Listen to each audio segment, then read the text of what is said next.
Bom dia, meus irmãos, minhas irmãs. Vou ler um pouquinho sobre a Bíblia. Porque há tantas diferenças entre as igrejas na interpretação da Bíblia? Vou fazer uma pequena oração primeiro, para depois eu dar continuidade no assunto. Vinde, Espírito Santo, enchei os corações dos vossos fiéis, acendei neles o fogo do vosso amor. Enviai o vosso Espírito, e tudo será criado, e renovareis a face da terra. Oremos. Ó Deus, que instruíste os corações dos vossos fiéis, fazei que apreciemos retamente todas as coisas e gozemos sempre da sua divina consolação. Por Cristo nosso Senhor. Amém. Porque há tantas diferenças entre as igrejas na interpretação da Bíblia? A Bíblia diz, em 2 Pedro, capítulo 1, versículo 20, assim: Ficai sabendo que nenhuma profecia da Escritura admite interpretação pessoal, pois uma profecia não é pronunciada por vontade humana, mas pelo impulso do Espírito Santo, que alguns falaram da parte de Deus.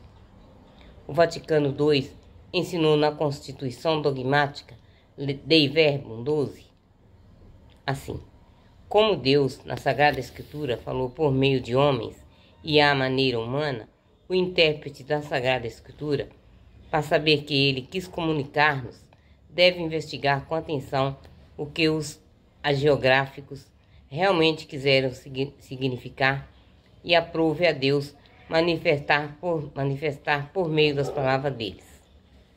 Para descobrir a intenção dos hagiográficos, devem ter em conta, entre outras coisas, também os gêneros literários. A verdade é exposta e expressa de modos diferentes, segundo se trata de textos históricos de várias maneiras, ou de textos proféticos ou poéticos, ou ainda de outros modos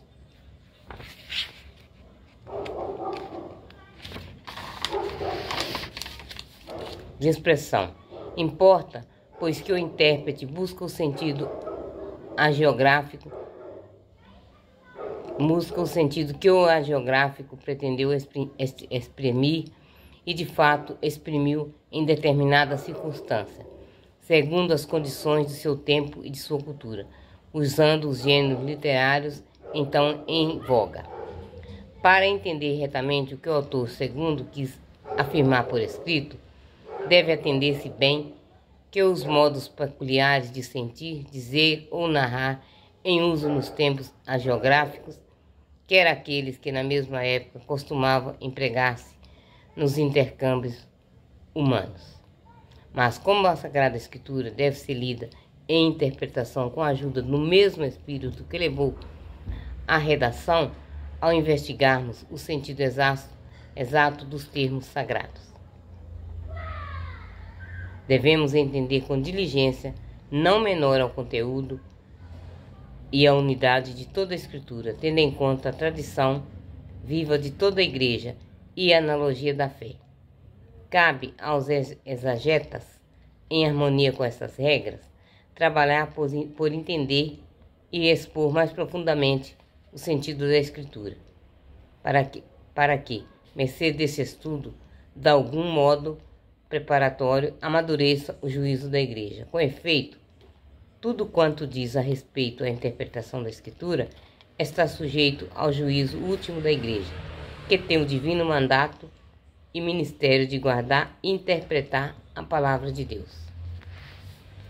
Quando se revoltou contra a Igreja Católica em 1517, Lutero deu aos seus seguidores o princípio de livre exame.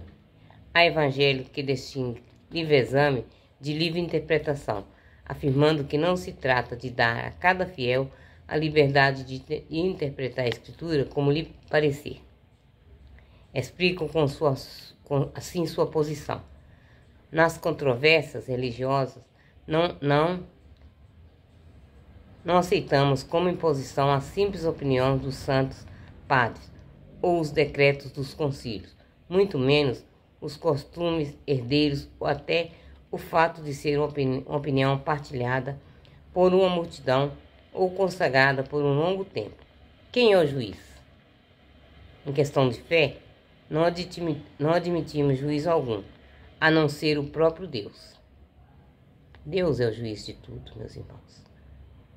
Pelas suas santas escrituras, proclama o que é verdadeiro, o que é falso e o que deve ser seguido ou o que deve ser evitado. Tudo isso Deus fala para nós. Nós católicos dizemos que a igreja é a coluna e o sustentáculo da verdade, sim. E que essa igreja tem um chefe visível, ao qual compete te guiar os fiéis à plena verdade em nome de Cristo. Verdade, em nome de Cristo, em nome de Deus, nosso Pai, do Espírito Santo. É por isso que as edições católicas da Bíblia precisam ter no verso o título, o imprimatur, com a assinatura de um bispo, mostrando que é uma publicação aprovada. Também por isso as traduções católicas têm nota ao pé da página, para explicar que os textos mais difíceis, apresentando como a igreja lê determinado texto, já dizia São Pedro, que nas cartas de São Paulo há pontos obscuros que as pessoas sem instrução e sem firmeza deturpam, como fazem as outras escrituras, para sua própria perdição. São diversas as diretrizes para uma reta interpretação da Bíblia. Primeiro, é preciso estar atento àquilo que os autores humanos quiseram realmente afirmar e àquilo que Deus quis manifestar pelas palavras dele. A gente tem que prestar atenção na palavra de Deus, não do humano, que o humano fala o que quer. Agora, Deus não. Deus fala a verdade, falou e deixou por escrito a verdade para nós humanos. Mas o humano quer deturpar, quer desviar a religião.